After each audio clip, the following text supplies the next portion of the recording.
So we start recording. So today we continue with our Kitzur class. Today's class number 37. Okay, and we start with Sefer Shulchan. Yeah. Isha, you there? Yeah. Okay, all right. Okay, no problem. Okay. So, and we start with the Sefer Chofetz Chaim. Oh, it's the same as continuation of yesterday, right? The same Hilchot Shabbat and everything. No. It's today we learn in Kitzur Shulchan Aruch. Okay. Different topic. All right. Okay. Abraham, you there? Yes, I'm here. Okay. Somehow, okay, I got it. Thank you. Sorry. Okay, so let's start. So today's topic is praise in the presence of adversaries. So it says a present person in a situation where someone present is likely to temper such a praise is a criticism, is another form of avak loshen hara. Avak is dust of loshen hara. Right? It is forbidden to praise someone in the presence of anyone who is known to dislike him, as it is common for such people to respond by mentioning the person's shortcoming. So what would be example? So you have this guy Moshe, right? So you said that this Moshe is a great guy. Last time I had to move to a new apartment, and he actually helped me. 1 second, I'm watching this. Why? 1 second. I apologize. This I have to respond.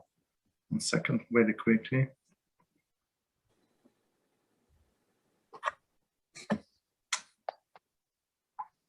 Okay. So you wanna make a compliment for this guy Moshe, right? And there is he's a neighbor, right? Shlomo, who does not like him.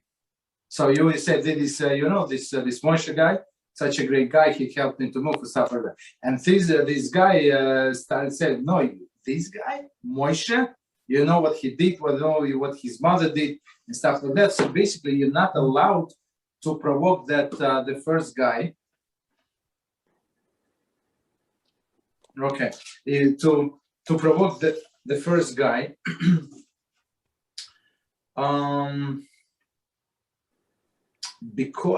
Because he's going to say all of these bad things about the person that you're trying to praise. Is a good example. Make sense or not? Yeah. So you're really just trying to do damage control. You don't want the other person to start saying the wrong things. Mm-hmm. Not that you want to discourage the other person, but you're trying to make a compliment, mm-hmm. or to the person who really truly deserves it. Yeah. But it can backfire because of somebody in a crowd who does not like it. Therefore, it is wrong to praise someone in the presence of a large group of people, right? Since there is a reasonable chance that at least one person in the group doesn't dislike him. Wow. Right? So always, for you, he's the best guy ever. For other people, he's like, come on. Mm-hmm. Likewise, it is forbidden to praise a businessman in the presence of his competitors. Even if they claim to harbor no will toward him. We're all businessmen, we're all friends. No, you're not all friends. So he said, this guy, I don't know, he's so smart, he got rich very fast. They say, you know why he got smart? He does not pay taxes. He's cheating on this, cheating on that. You understand? Not allowed.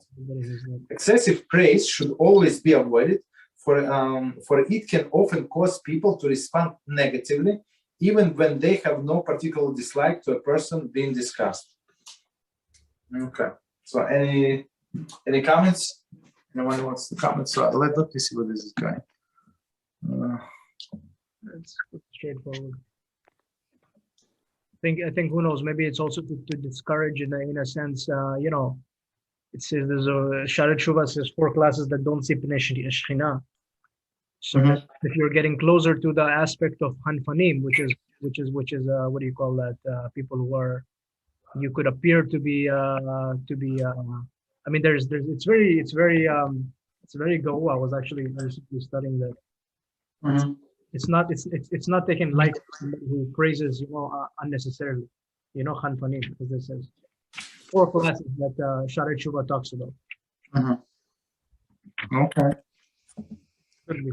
I don't know. Okay, so I messaged last time and that's it. So.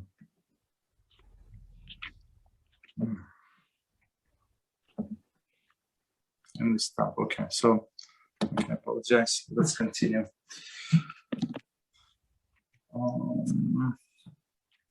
Admit. Okay. Okay. So that's it. So we start today with Kitzur Shulchan Aruch, and we're on Siman number 12 and Halacha number 10. It says, and so the big topic is preparation for prayer. So you cannot just start praying; you have to prepare. So in Siman number 12, or the 10. I'm sorry, 10. It says a person should establish for himself a specific synagogue or study hall in which he will pray regularly. So, okay. In addition, he should establish for himself a specific place to pray. Any place within the 4 amos is considered one place. There is an area within the 4 amos of his designated place is considered set place for prayer. Okay, so let's start here, try to understand. So first, you have to pick for yourself a synagogue that you're going to pray. So it's possible that because of a busy life, a person can have several synagogues. Yeah. For example, during the week, he goes to one synagogue. On Shabbat, he goes to another synagogue. Yeah. Or in the morning, he goes to one minyan. For Min Hamarif, he goes to other. So there is no contradiction here, but he has to be consistent. If you go, I have a question. Yeah, go ahead. Is it what's better, to pray in a shul where there's no Shomer Shabbat, or to pray at home? Like, what's better? What's preferable? Okay, so it's a good question. So I'll answer this way. So if there is no minyan anyway, for example, if only nine people, so it's better to pray in shul. But if you are number 10, it's better to leave. I see. Okay. So what is let's elaborate. So if people are not Shomer Shabbat, so if you're number 10, so you enable them in their minds to say Kaddish, to say Kiddusha, to say Baruch Hu, which is they're not allowed, and it's because of you, because you decided to stay. You understand? So if there are only like a few people, I give you another example. For you missed the prayers. You missed, you came whatever late. So, and they allow you to stay. For example, they're not closing down shul. So it's proper to go to shul. It's preferable to pray in shul than at home. But if there is no, like it's two separate things. But if there is if you're going to be the number 10 in this minyan, it's not good. If there are more people and you do not care, you're not going to respond. But on the other hand, if you're not going to respond because you're not allowed to respond, for example, if it's only like 8, let's say 8 Shomer Shabbat and other 9 not, let's say other 5 not, so you're not allowed to respond to all of this calling, right? Kiddusha, for example. So everybody is going to look at you like you're apikoros. Because you said amen. because you're quiet. So basically you're losing from both sides. So it's better not to go to this place. Like a maritain on both sides. I mean, on one side, I mean, of course, you're enabling them to sin because of your presence. And on the other side, there's a maritain saying, "Oh, why is he not doing this? Maybe he just exactly. Maybe he's a apikoros. Yeah, of course. He's not agreeing all of this to say amen on the Kaddish. You understand? See, he's a so it's better to avoid this place. So it's proper thing to investigate. So of course we're talking about people who knowingly commit all of these things, that transgression, not Shomer Shabbos. So basically, if 10 people know that he's not Shomer Shabbos, so he's not. Basically, they don't have to like 10 of them see him making barbecue on Shabbos like at the same time. Right? So, okay. So, or for example, I saw one guy was driving and he was parking. So I was going to Shul early and he was parking next to his house. He went to gym on the Shabbos. And I told him, you're not supposed to do that. I mean, we cannot count you. He said, no, I know, don't worry. And guess what? 30 minutes later, he showed up in the Shul. And guess what? He's number 10, this clown. So I left the building. I went outside. So this Rabbi came after me and said, "What's going on? We need you." I said that there is no Minyan. I explained what the situation is. Mm-hmm. You understand? So no, please come back. I said, no, I'm not coming back. I'm not, because if I'm going to come back, I'm going to enable you to say all of the things you're going. And this guy plus this guy, he's a Leib. So he's a Leib. So for sure they're going to call him to a Torah, and he's going to make all of the blessings in vain. So basically, stay away. And I wrote to Rabbi Reuven just to make sure. And he said, you did absolutely right. He gave you proofs and stuff like that. So just, it was many years ago. But anyway, I wanted to make sure that I acted correctly, basically. Okay. So back to our discussion. So a person has to establish for himself. So as we said, it could be several based on his schedule, life schedule. There is no problem whatsoever, right? But if he said that this shul is good, the schedule is good, and there is kosher minyan, so he has to come to that shul. And plus, inside of the shul, he has to establish a set place.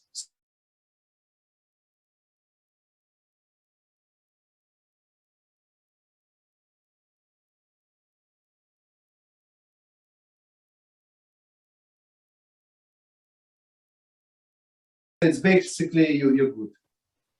You understand? So if somebody a guest came and sat in your seat for because he did not know, so you don't have to start the fight because you can sit right next to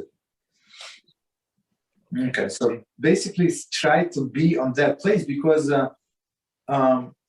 it's Kitzur, they're not going to explain it, but basically HaShem is awaiting for you in that place to call for him in that specific place.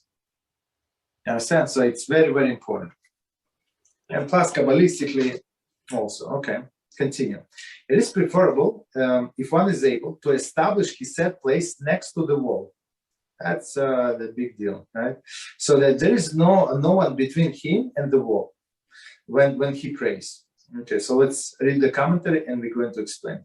Commentary. This halacha cannot be requirement for every person, as obviously only limited amount of people can have their set place adjacent to the wall. Rather, it is addressed to those who are especially punctilious in the observance. They should try to arrange an especially favorable place to pray. See Mishnah Brura. See also 18:8. Are we going to get to it? For more about this halacha. So basically, if it's possible, so me personally, I always try to pray next to the wall. So first of all, there is no distraction whatsoever. First of all, and second of all, somehow in all of the shuls that maybe where I go, so people try to sit back, closer to the back when people are talking. So always people who sit in the front, stay in the front, then they talk less. Or don't talk at all. And people who tend to sit on the back, they talk more. So in all of the shuls that I went to, the front is always open. Hey, Rabbi, I have a quick question. Let's say you're praying the Amidah or any prayer, but yet you can't pray in front of a wall. You have to pray behind somebody. Yeah. Are you allowed to pray behind somebody who's not Shomer Shabbat? Is there a law against that? Yeah. No, there is no problem. There is no problem. There's no problem? Okay. Thank you. We're going to see later on when we get to the Siman what is the problem concerning if somebody's praying behind you. That's the problem. I see. So basically, I give you a quick synopsis. So when you pray Shemona Esrei, it says you stand in front of the king. HaKadosh Baruch Hu, right? And some say it's 4 amas, like 7 to 8 feet. Right. It's your personal space, so nobody can cross in front of you. So basically, like if you finish a little earlier and there is somebody behind you still praying, so you cannot take 3 steps back. Oh, I see. So even you finish, you have to stand and listen. You have to answer to Kiddusha and stand until you finish. Right? And so it's very, very, very important. So that there is some stricter opinion Mishnah Berurah brings that it's not 4 amas, it's not 8 feet. It's like as long as you can see, basically. So don't cross. So me personally, I don't walk in a shul, but if needed, so try to not to. If somebody is praying Shmona Esrei, try to go around behind them. Behind them on the side, there is no problem. In front of them, big issue. So it's like a disrespect. It's like HaShem is talking to him, like HaShem is listening to him, and you cross. Oof. That's not good. All right, so but we're going to get to it. So now we say preferable if it's possible to pray in front of the wall. So the simple explanation, not like simple explanation, that there's no distraction. So somebody came late, somebody is cleaning his nose, somebody preparing the change, this and that, like people talking, something fell. You don't see it because why? You have to turn the whole body to see it. So you're just facing the wall. I found it very beneficial. This is in accordance with the methods of praying that we find with King Hiskiyahu. As it is written in Yeshayahu 38:2, Hiskiyahu turned his face to the wall and prayed, etc. One should not stand or sit in prayer next to the wicked person. Okay, that's mostly a question. Okay, so let's try. Let's go idea by idea. So first of all, how do we know to pray in front of the wall? From King Hiskiyahu, and if you like summary about the King Hiskiyahu, he was a righteous king, and he established Torah in all Israel. So and he eradicated all of this. Idols and stuff like that, and he makes sure that everybody is studying Torah. So they say every 6-year-old knew Torah by heart. And he put a sword and stick it to the ground and say, whoever is not going to learn the Torah, I'm going to chop with this sword his head off, basically, right? It's like the righteous of the righteous. And he knew he was a prophet, in some sense, right? And he knew in his prophecy, Ruach HaKodesh, it's not prophecy, it's Ruach HaKodesh, right? It's a lower level. So that he's going to have a wicked child, wicked son. And not to have this wicked son, he decided to do what? Not to get married. He's very righteous man, and he does not want to bring a wicked person to this world, and he decided not to get married. Well, what could be better? What could be more praiseworthy, right? Especially if he knows that this wicked son of his is going to be the next king. So, like, if it's some poor person, he's wicked, okay, who cares, right? But the king, he can create a lot of damage, right? So the story was that he decided not to get married, and HaShem did not like his plan. So he sent the prophet. I think it was Yeshayahu. So he sent it. I think it was Yeshayahu. Let's say it was Yeshayahu. So he said to rebuke him and said, "Why you didn't get married? You're going to die soon. I think in 3 days or so. Like you're going to die like very, very soon." And this Hiskiyahu said, "What do you mean? I am trying to be the servant of HaShem. That's the biggest reward. Yeah." Said, "Why? Because you did not get married." But he explained, "I didn't get married because I didn't want to bring this bad son." And Yeshayahu said, "It's not your decision. HaShem controls all of the destinies, all of the people, all of the things. And if this wicked son decided to do tshuva, he's going to do tshuva. What is your calculations?" And he said, "Look, you know what? I was wrong. I apologize before HaShem. and he said, "Please, I want son, and I want to marry, and want to marry who? Your daughter." So he married this prophet's daughter. So to ensure I'm righteous, she's righteous. So we have a bigger chance to have a righteous child. You understand? And they did not get a righteous child. They got this Menashe Rasha, and he actually killed his Yeshayahu, his grandfather. But it's a different story for a different time. I heard that they had, I think, 2 children. If I'm not mistaken, there was a Shur of Rav Yaron. There were 2 of them. And the one that there was 2 of them, one was making fun of the father at the ball spot. He's saying, "Oh, that would be a nice place to put a korban to Avodah Zarah." So he heard that, he killed the one who said it. But the one who didn't speak, he actually had the idea, and he was the one who became Menashe, the wicked.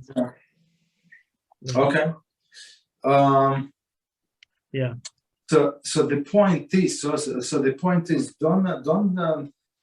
don't do your own calculations. What is going to be good? What is going to be right? So just do what HaShem says. So he said, he told you to get married. So you do all of the appropriate efforts to get married. Yeah. And about your children, you do your best. You give them the proper education. If they don't turn out right, it's you did your job. You understand? Don't do these calculations. Okay. So continue. Quick question. I open up my Shulchan Aruch. Which chapter are you in? 13? It's at 12. Siman 12. Oh, Siman 12. Sorry. Thank you. And in Halach number 10. Okay, thank you. 15. So we're at the end of this Halach. Okay, so and next one. It's actually what was your question before. It says one should not stand or sit in prayer next to the wicked person. Mm-hmm. So the wicked, when they say with the wicked person,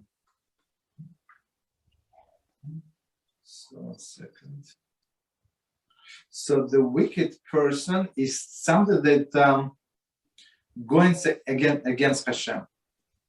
So like simple and understanding. So there is a bad aura, right? That these people produce, and it can affect you, right? And then next, like you praying, and he's going to start talking to you.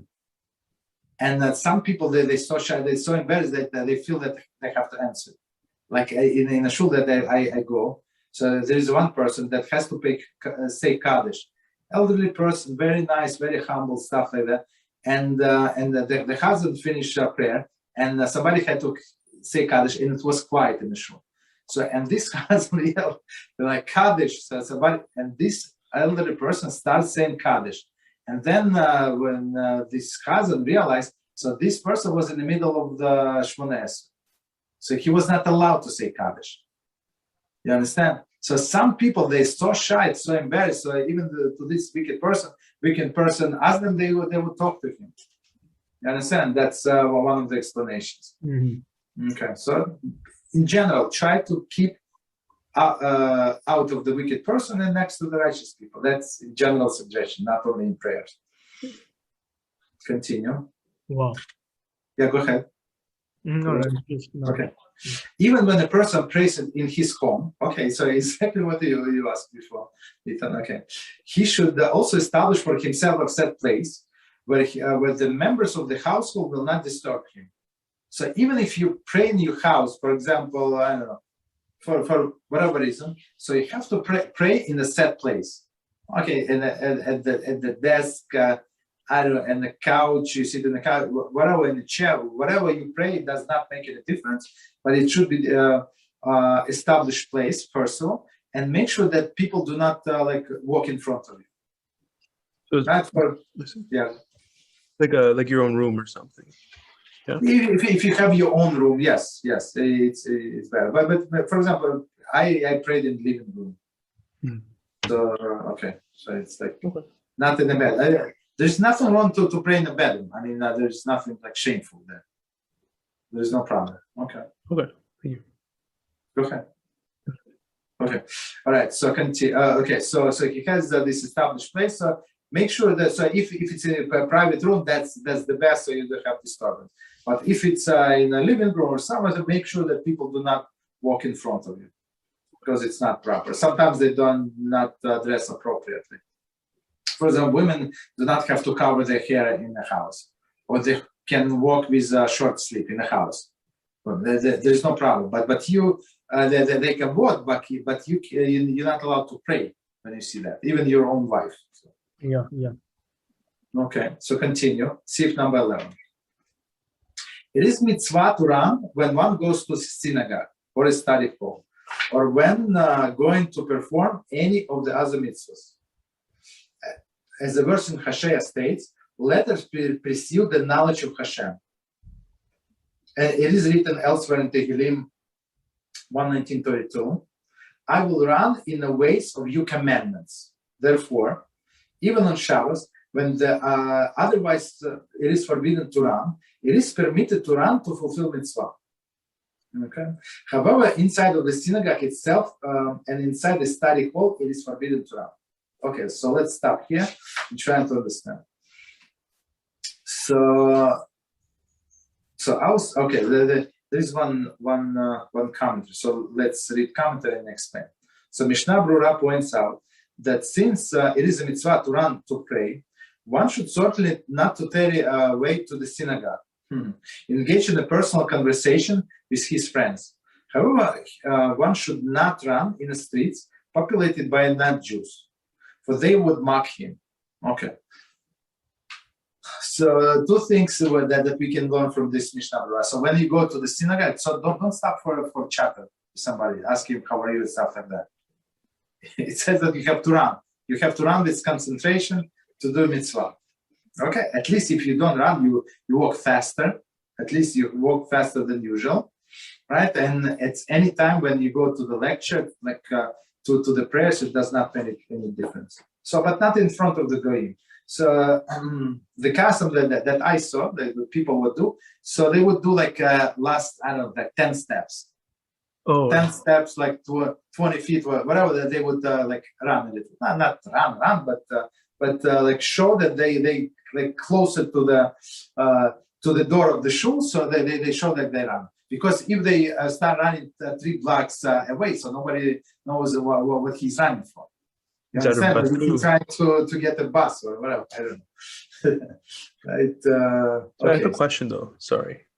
You're not allowed to run on Shabbos, but the only exception to the rule is if you run to the shul.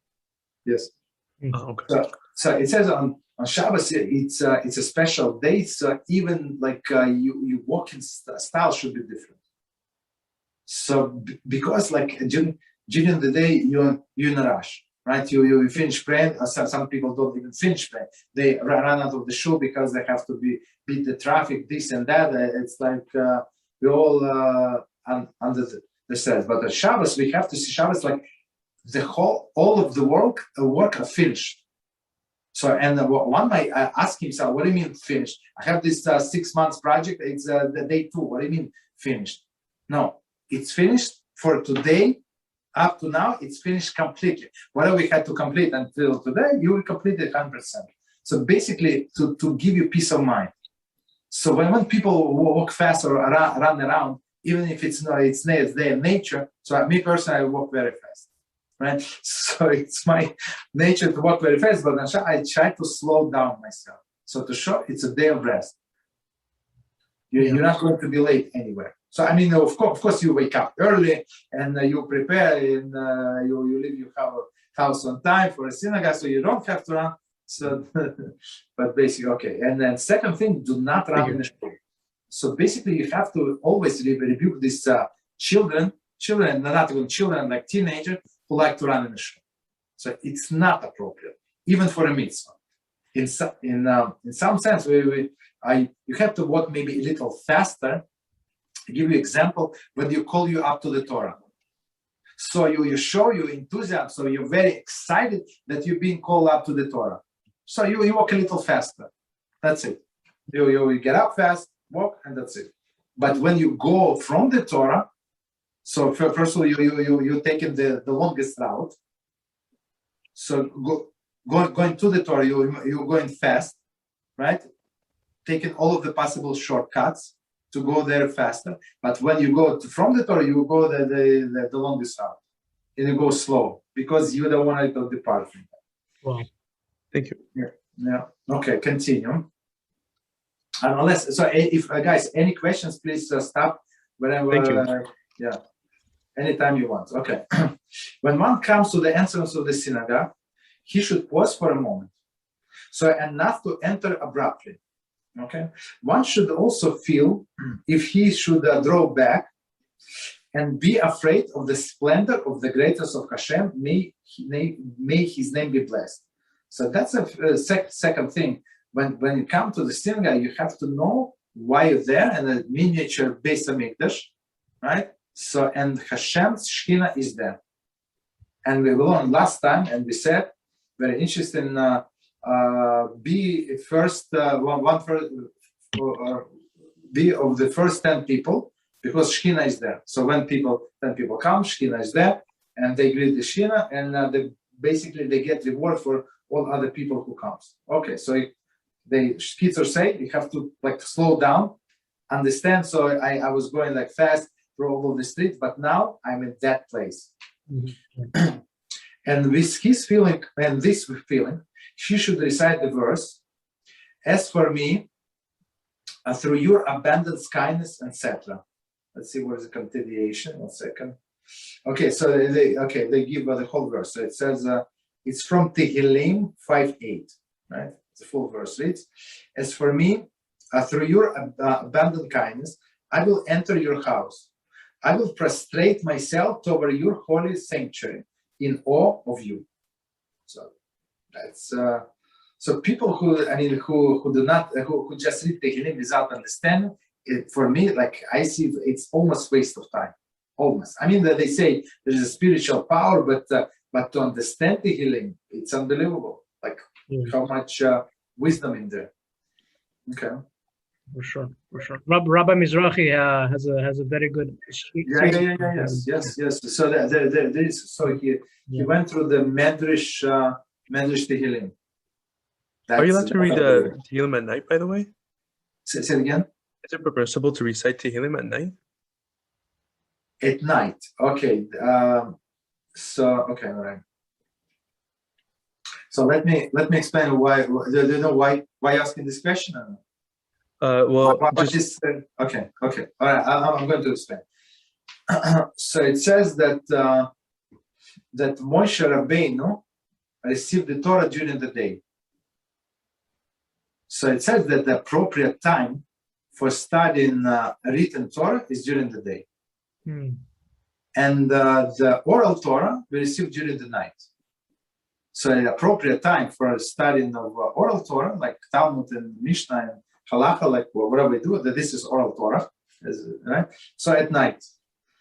Yeah. So they say, and sometimes some parts of the night it's not appropriate to read Tehillim. We're going to get to it. I don't want to give you around times, like from this time to that time.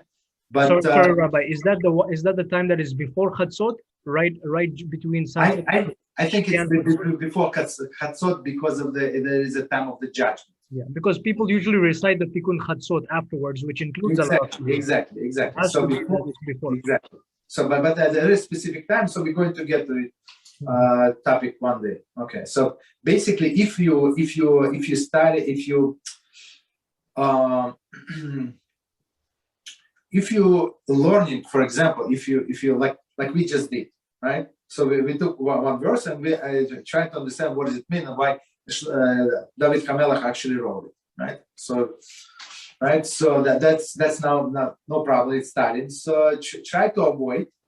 But if you need to pray for a sick person, for example, that's a separate story. So you can write actually. Okay. So I'll continue. The recitation of this verse, right, as we just said, of this verse serves as a form or a requesting permission to enter the house of HaShem. So you can ask HaShem, I'm here, I'm acknowledging greatness, can I please enter? And only afterwards should he enter with awe and fear, in the manner of one who has the audience with the king.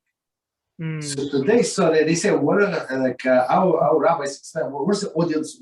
They always say king, king, king. What does it mean, king? And if he's not king, I have I should feel different. They say yes. So the definition of the king, and they say when they ask the question, is the president of the country of US, for example, the most powerful man in the world, right? Is a king or not? Is king, right? So they say, and some say yes, but most of the authorities say he's not.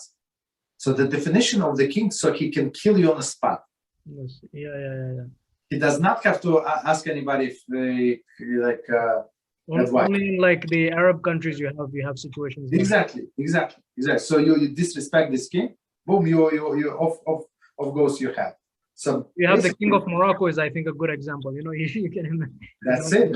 So exactly. So when you're going to talk to such a person, okay, you can call them arrogant. You can this. It does not make any difference, right? So you're going to choose your words very carefully, right? So here in they can insult the president. Do they say this to whatever they want to the king? They're not going to say. Why? Because he said this guy kill him now. Yeah, then the king is for life. There's no election, and there's a royal family. And yes. So that's the definition of the king. So when you go to the audience with this to see the king, so he can grant you life. He can grant any of your wishes. So he doesn't have to ask the judges, does not have to see it's fair, not fair, this or that. It does not apply to the king. So you're going to talk to someone with this authority. Right? That's how a person has to feel when he comes to the shul. Not to say hi to this one and yell and scream and be loud and obnoxious. That's not right. No. Sorry, Rabbi, I have a quick question. Does that rule still apply if you're going to pray at home? Of course. So every time when, as we said before, every time you pray Shemona Esrei, you stand in front of the king. Yeah. So he's listening to you. It's different when you have a Minyan, so Shekhinah comes and stuff like that. So godly presence always there during the whole prayer, right? But at home, it's not on that level. But still, when you pray Shemona Esrei, you have to know, so I have some people, they ask me same questions periodically, like every few months. What is... So the guy is asking me, he said, is it possible, is it okay if I pray in slippers? At home, he prays in slippers. And I told him, no, it's not okay. You dress up with your shoes, the dress shoes, whatever, the way you would go to the synagogue. What the difference does it make? You stand in front of the king. If you stand in front of the king, so you dress appropriately. If you don't stay in front of the king, so why should you pray? Yeah. I have a question when it comes to, like very recently we had Tisha B'Av. Now on Tisha B'Av, most of the people, I mean, even including me, I wore slippers, for example, right? Is that an appropriate thing? Because, there's a fine line. So you see, in our days and age, I would say that there's so many shoes that are made of synthetic fabrics. Why do you wear slippers? You're right, of course. Yeah, so there is maybe in some other generation, even another generation, they have other from other materials, from canvas, from other things. Yeah. But it's not appropriate. I'll tell you why exactly. My reasoning was that because you feel in those shoes, you don't feel the same effect of the fast, like it's supposed to be. It's not it's a time of mourning. So maybe that's why. But I think it's important to keep this in mind. Yeah. But you see, the mourning has to come from within. Yeah, you're right. So the shoes are, for example, on Tisha B'Av, we have tradition that we don't use pillows. But I would use like a bath towel, and when you use it as a towel, it's good and nice and comfy. But to sleep on it, it's almost like a rock, so it's very uncomfortable. To remind yourself, but basically, about these shoes, it's not. I mean, if person so people try to find all of the leniencies, right? All of this that somebody allow this, allow that during these 9 days. or these 3 weeks, and some, there is always leniency. But the point is that you have to understand what we lost. Yes. So the point is not to avoid leniencies, but try to get the main idea. Just a quick question on something previously. So, you said that one should not, it says in the Kitzur Shulchan Aruch, you should not stand and sit next to a wicked person during the prayers. Now, person who usually comes and makes a lot of noise and makes all this stuff, is that classified as a wicked person? I think so. Even though he could be the biggest Chacham. He's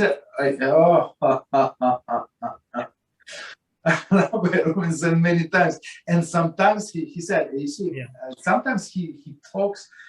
He said like a short remark, but for me it's like a prophecy. I would ask him, how did you know, Rabbi? How did you know? So he said many times, and sometimes in the shuls that the biggest talker is a rabbi. Yeah. So I'm praying in the shul, right, and it's nice and quiet and sharp, and somebody comes and start talking. So we shish him, we knock on the bench, and who is that, a rabbi? So he came late, and he's trying to be nice. He's trying to be nice to everybody. Stop it. After downing to finish, go to be nice with everybody, or come 20 minutes before and socialize. Not in the middle of the prayer. Yeah. So that these people, so basically they disregard, so that they say Shekhinah is not here. And the halacha is you must rebuke them, and if you're in position, so just kick them out of the shul. Insulting publicly. That is Shulchan Aruch says clearly, Mishnah Berurah confirms that you allowed to insult them publicly, even though in all other cases it says if you insult somebody publicly, you lose your share in the world to come. It says clearly, it's like you kill him, right? On one hand. On another hand, when somebody is talking to the shul, so he chases the Shekhinah away. So you have to choose. You want to be nice, or you want to be nice to this guy, or you want to be nice to your father in heaven. So the choice is clear. That's it. You understand? Mm-hmm. So that's Baruch Hashem in the shul that I go now. So people trying to not to talk and shish each other. So I think it's amazing. The only one problem is a rabbi, unfortunately. Sorry, I have a quick question also. Adding on to Yeshay's question, what happens if you enter the shul, you're about to pray, but someone says hi to you, how are you, things like this? Yeah. Can you respond out of courtesy, or do you just let them? Okay, so we didn't get to it, but it's a separate subject. Whatever you ask, it's a separate topic. Is in the Kitzur and all of the halacha when you are allowed to greet somebody first, right? And when you're allowed to respond, and even sometimes during the Shema. Right, during the Shema, if you know that there is a person, so now we don't have such a people. But in the olden days, so if somebody like you're afraid, this guy is going to kill you simply, right? See, or hurt you and stuff like that. So after the fear, you're allowed to respond to him. Oh, okay. So today, so we're talking about Shalach. So now fast forward to today. So basically, it's not appropriate to talk in a shul. So if you say hi and it's going to finish there, no problem. So maybe let's say if you say yeah or nod your head, is that? Yeah. That's what I do. I do like this and nod my hand. That's it. So many years ago. So I need the miracle, right? I needed the miracle. And how do you get the miracle? You do something like out of ordinary, right? Yes. So I decided, and I heard from Rabbi Mizrachi. So he said clearly. It was like 1 second. Like 1.5 seconds, he said, and how do you know what to say in a shul? Right? How do you know? Only what it says in Siddur. If it does not say in the Siddur, you're not allowed to say. The Rabbi Mizrachi very straightforward. And it's that line shocked me, and I needed miracle. So I called Rabbi Mizrachi and I said, Rabbi, what do you say if I'm going to accept upon myself not to talk in the shul? Right? There is like, of course, it could be like, you sleep and stuff like that, but if I say I'm not good, so he gave me the big blessing, Baruch Hashem. So many years I've been not taught to talk in the shul at all. So and everybody gets used to. Everybody got used to, even though you go to the next shul. So you just show that I'm not talking. Well, I'm not talking. Maybe I'm crazy. I'm not talking. whatever. So if they need to ask my name to call me to the Torah, it's one thing. Yeah. Right? But otherwise, there is no reason. I'm not a rabbi. I'm not a gabbai. I'm nobody. I don't have a key from the Torah. I mean, what to talk about with me? Go ahead. So yeah, I have a question. See, the main thing is really the restriction for not talking is really during the davening, right? During the prayer time. Yes. So let's say what happens that majority of the tzibur has already prayed, and then you have a few people who are still praying. And then you know what? Because people have the natural habit, they just immediately they begin to start talking once they're waiting for Elul Shabbat to be over. They do it quickly and then start talking. Yes. So I mean, is it like a good idea? I mean, obviously you try to avoid, if you want to be, but let's say as a majority of the tzibur, are they allowed to start talking if let's say a few people haven't finished the three? It's never appropriate to talk dvar hol, regular conversation. It says clear in Shulchan Aruch, not allowed to talk any mundane words in a shul, period, in a sanctuary. So it's halacha. So people do it? No. Most people still talking, and especially with that tefillin on, it's a big awareness. So basically, you want to talk, go to the kitchen, go to the hall, right? Go socialize, take off your tefillin, go socialize for 1 hour. But not in a sanctuary. That's a big problem. So me personally, I accepted upon myself many years ago, and Baruch HaShem, it works very well for me. So nobody you see, there are some people. The guy just came, and everybody would come and say hello and ask this question. You understand? Trying to be nice. Nobody comes to me, and they know I'm not going to answer. Whatever they can insult me. That does not make any difference. So, and after sometimes, after 1 day, 2 days, 3 days, 5 days, people get used to it. They leave you alone. It's like the story with Rabbi Akiva. You know the story with Rabbi Akiva and donkey. Yeah. They don't pay attention to you, like you don't exist. You understand? So that's I would recommend this approach. But if you need further guidance, let me know. But it's Hashem did many miracles for me after I accepted this upon myself. I mean, if you're in a position of authority, you need the key. You have to. There's a problem with the bathroom. There's no tissue. This and that. That's a different story. But don't be in position of authority, basically. Wow. Mm-hmm. Okay. So continue. Okay. Okay. Those communities. Yeah, go ahead. No, I'm reading from where you. Yeah. Okay.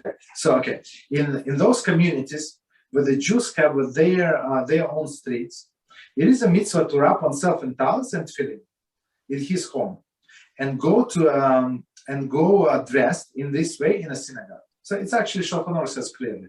So if you live in such a places, so you say all of the blessings, all of the morning blessing, all of those karbonos at home, right? You put on tefillin. Of course, if you look at your siddur, it's very simple. The blessing on tefillin and talit they come before the morning blessings. Yes. And even right? So it's not. They did not make any mistakes in this siddur. They know exactly, because it's a Shulchan Aruch. They say clearly. So they say if you can do that, so that's appropriate to do that. So you put your talit, your tefillin at home, and you go to the synagogue. However, in those places where Jews live among the nations, or if one would need to pass through the Dory streets, okay, we're called the Dory streets today, for example, the ones that they were talking about. In order to reach the synagogue, he should rather wrap himself in a talis and tefillin in an anteroom of the synagogue, meaning do not even enter the synagogue. So when you enter to meet Shekhinah, so you're completely prepared. Okay, so we don't do that, but it's a different story. So we actually go to the synagogue we put tefillin there. Okay, but the proper way is when you go into the sanctuary, so you're completely prepared. It is a worthy practice to enter the synagogue wrapped in tzitzis. There is in a talis and a crown with tefillin. So this tefillin is called our crown. So you never So if when you wear a talis, so don't ever cover the tefillin. right? Even you the towels over your head, don't ever cover. So make sure that it's in the cover. This on a tefillin on your hand, it's proper to cover it, right? It's proper. So I mean, don't buy like very tight shorts, so you cannot pull your sleeve over, right? Okay, continue. Okay, so maybe one more in this stuff. Okay, so number 12. If due to some unavoidable circumstance. Okay, so let's see. There is a commentary on unavoidable circumstance. Let's see, what is it? There is he's too weak to go to the synagogue, or he will suffer a financial loss if he does so. Financial loss here refers only to the actual losing money that one had. One who will not lose money, but will be prevented from making a profit by praying with the Minyan, still obligated to go. Mishnah Bruna. Okay, so I think it's like the difference between an employer who will lose out if he'll be fired. Okay, you're taking this break, you're going to the shul, things like that. Versus, let's say, a businessman who can actually close his shul, go pray. Probably, That's exactly the reason.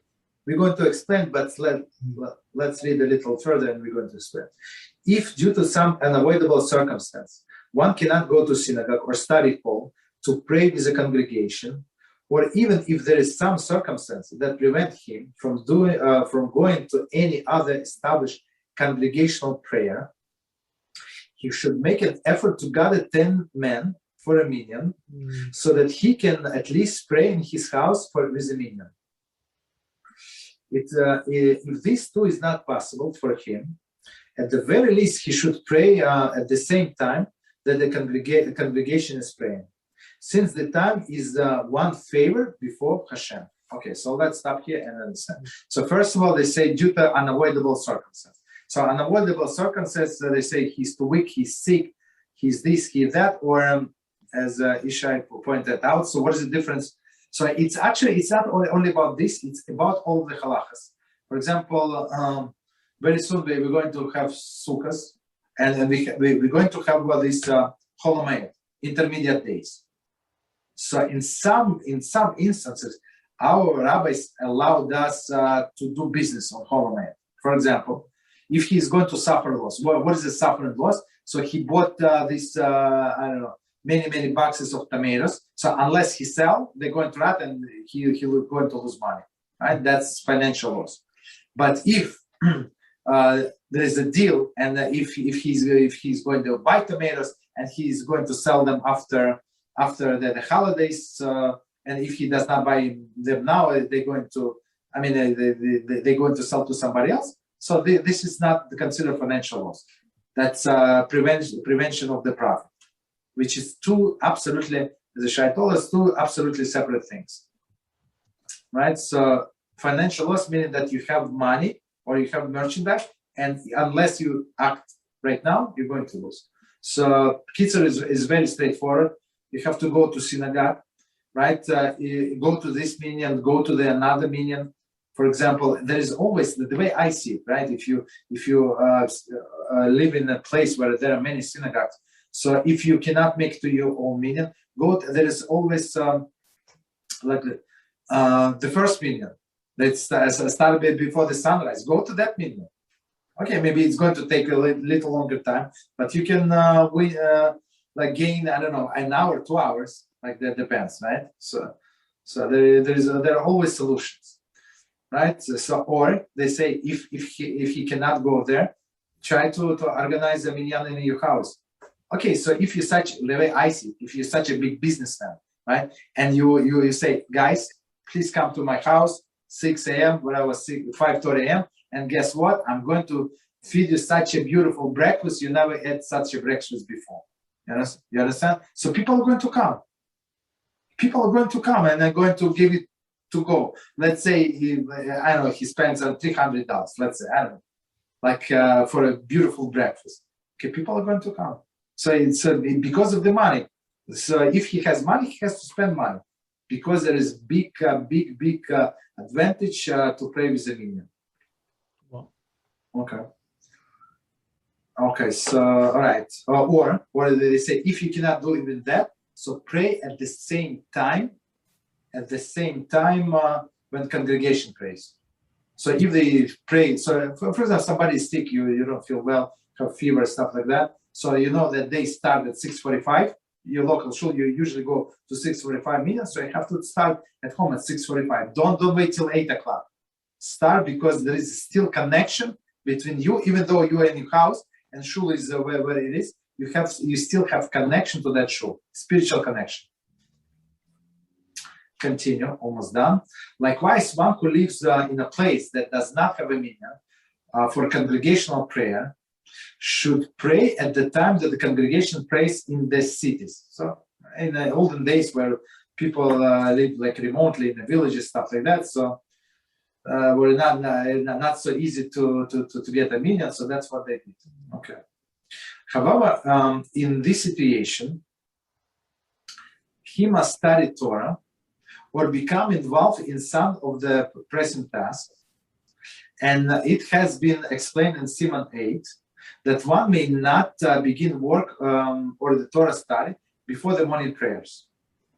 In that case, he may pray earlier than the time of the congregation prays in the cities, and pray immediately when the sun rises. So I mean they mix several things, not mix, but okay. So let me read the commentary and we explain exactly what it says here.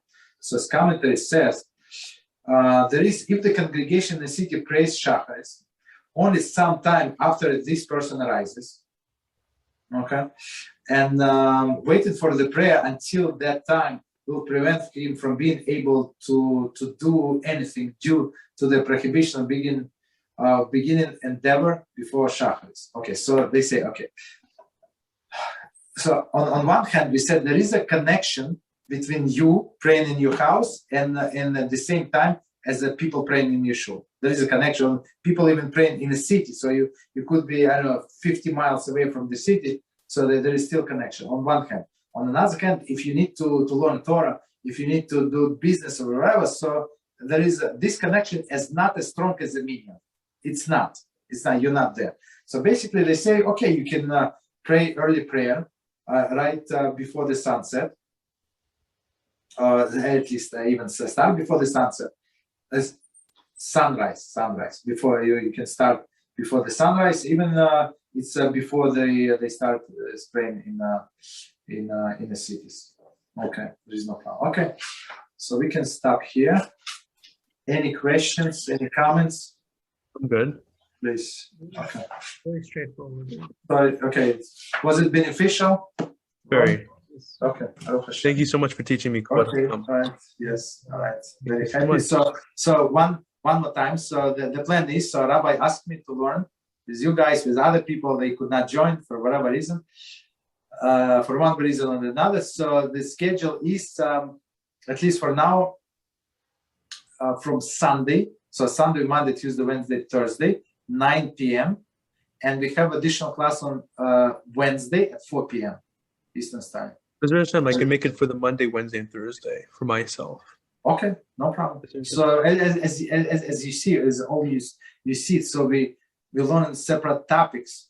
So even if you skip the first 30 classes, so you can still benefit a lot. Yeah, and the recordings, they go on YouTube, right? Yes, but I think this is class 37, and they post the class 13 or 15. So they're very behind because they post only 3 times a week. Mm-hmm. For whatever reason, and we have more classes than that. Baruch HaShem, but they're going to get to it. Yeah. All right. Thank you very much. Yes. Thank you. Good night. Until next time. Yes. Thank you. Bye-bye.